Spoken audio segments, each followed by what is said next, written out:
Hai, Assalamualaikum warahmatullahi wabarakatuh. Ketemu lagi kita. Kali ini kita akan bahas tentang pertanyaan yang sering diajukan kepada warga LDI, yaitu Masjid LDI dipel atau sholat di Masjid LDI dipel, atau kenapa Masjid LDI dipel, atau yang ketiga, masuk Masjid LDI dipel. Kalian pernah nggak dengar pertanyaan ini? Kalau kalian pernah dengar pertanyaan ini, kalian berarti melihat, nonton, atau menyaksikan video yang tepat yang akan menjawab pertanyaan-pertanyaan tadi. Nah, sebelum dilanjutkan, mari kita saksikan tayangan berikut ini dulu. Intro dulu guys. Oke, sebenarnya pertanyaan ini udah sering banget ya. Bahkan banyak sekali orang-orang yang zaman sekarang masih menanyakan pertanyaan itu. Jadi gini, pertanyaan ini sebenarnya sudah ada sejak zaman yang lama banget. Mungkin ya dari tahun 1970-an mungkin ya. Atau tahun berapa sebenarnya referensinya nggak ada. Dan kalau mau jujur nih sebenarnya, kalau ada orang yang tanya, kalau masuk Masjid LDI dipel ya? Nah, pertanyaan itu juga sudah dijawab oleh DPP LDI melalui video yang ada dan sudah dipublikasikan oleh DPP LDI. Kalian bisa lihat videonya itu di channel resminya DPP LDI, yaitu di LDI TV. Di sana ada judulnya Masjid LDI dipel dalam kurung atau tanda tanya. Dan sebenarnya kalau misalkan Masjid LDI dipel itu sebenarnya ada waktu-waktu tertentu sih ya, yang memang ada jadwalnya masjid itu dipel. Karena kalau kalian pernah perhatikan, kegiatan atau aktivitas yang ada di Masjid LDI itu padat banget guys. Dari yang pengajian rutinnya, kemudian ada pengajian tambahannya, pengajian yang sifatnya rutin buat anak-anak dari yang masih kecil, PAUD, TK, SD, SMP, kemudian ada kelas remaja, ada kelas bapak-bapak dan ibu-ibu, ada kelas yang khusus untuk remaja putri, ada remaja putra dan putri. Artinya dengan jadwal yang seperti itu, otomatis ya yang namanya tempat banyak dikunjungi orang, otomatis itu perlu perawatan. Salah satunya adalah menjaga kesuciannya, menjaga kebersihannya. Dan kita sama-sama tahu yang namanya menjaga kebersihan, menjaga kesucian itu salah satu jalannya adalah dipel. Jadi kalau ternyata kalian punya pengalaman waktu-waktu kalian pernah main ini sholat, numpang sholat di sana dan seterusnya di masjidnya LDI, kebetulan setelah itu kalian pulang dan kalian menyaksikan masjidnya kok tiba-tiba dipel, kalian merasa tersinggung mungkin ya. Ya sebenarnya sudah ada jadwalnya sendiri. Jadi kalian gak usah tersinggung, kalian santai aja karena memang itu jadwalnya untuk masjidnya dibersihkan. Yang kedua adalah terkait dengan sumber najisnya itu sendiri.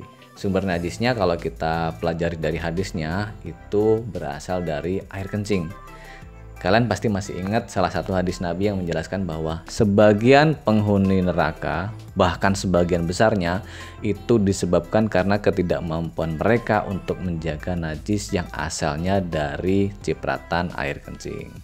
Nah, kencingnya di mana? Ya otomatis di kamar mandi. Maka kalian kalau suatu saat ada waktu, suatu saat bisa jalan-jalan nih, touring, mampir ke masjidnya LDI, kalian perhatiin deh. Ada satu ciri khas khususnya di kamar mandi yang dikelola oleh Masjid LDI. Maksud gue masjid yang dikelola oleh warga LDI gitu ya. Kalian perhatiin dari struktur dan bentuk di kamar mandinya. Pertama, di bagian klosetnya itu pasti ditinggikan untuk menjaga supaya kalau ada airnya nyiprat itu nggak nyampe ke badan kita atau ke pakaian kita. Yang kedua, bisa dipastiin nih airnya itu banyak banget. Jadi kalau sesuai hadisnya itu air yang terjaga dari najis itu setidaknya ada 2 kulah. Nah 2 kulah berapa liter kalian cari di Google ya. Berikutnya adalah kemiringan dari tempat atau kamar mandi itu sendiri. Jadi per meter perseginya itu atau per meternya kemiringan sudut dari lantai kamar mandinya itu kurang lebih 5 cm. Nah, dengan sudut kemiringan yang 5 cm itu artinya ketika kamar mandi itu disiram, airnya akan langsung bablas, airnya akan langsung pergi, airnya akan langsung kering.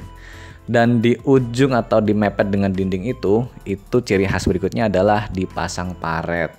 Ada paretnya agak dalam dikit gitu sehingga nanti air yang dari siraman tadi itu bisa langsung masuk ke paret dan masuk ke lubang pembuangan. Artinya dengan cara seperti ini, misalkan ada anak kecil atau orang yang nggak tahu najis sekalipun, kalau dia siram airnya dengan baik di situ, itu otomatis najisnya akan pergi dengan sendirinya.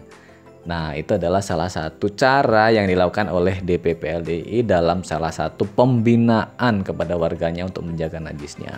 Harapannya dengan cara seperti itu najisnya akan terjaga sehingga ibadahnya akan bisa dilaksanakan dengan baik. Oke, video kali ini seperti itu, dan kalau kalian mau mendapatkan referensi tentang apa yang barusan gue sampaikan tentang Masjid LDI di Pel dan klarifikasinya, kalian bisa sekali lagi saksikan video yang ditayangkan oleh DPP LDI melalui LDI TV di video yang judulnya Masjid LDI di Pel. Kalian bisa mendapatkan konfirmasinya secara lengkap di sana. Thank you, terima kasih banyak, dan buat kalian yang belum subscribe silahkan subscribe.